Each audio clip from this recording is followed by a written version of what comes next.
好，我叫做陸曉彤，我今日想同大家做嘅實驗叫做救生衣的原理。首先，我就將未脫皮嘅檸檬擺入水裏邊，竟然係浮嘅喎！咁我而家拎返出嚟先。咁而家我就將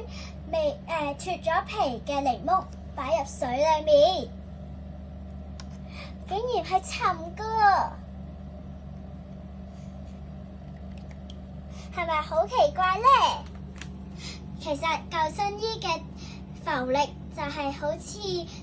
水向上嘅推力咁樣，救生衣裏邊充滿咗好多空氣，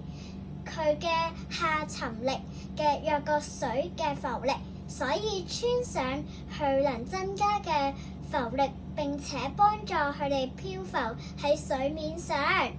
檸檬嘅外皮布滿咗幫助佢上浮嘅小氣泡，就好似救生衣嘅原理一樣，所以未脫皮嘅檸檬上嘅小氣泡會令檸檬向上浮，脫咗皮嘅檸檬表面上冇咗小氣泡，所以就會向下沉。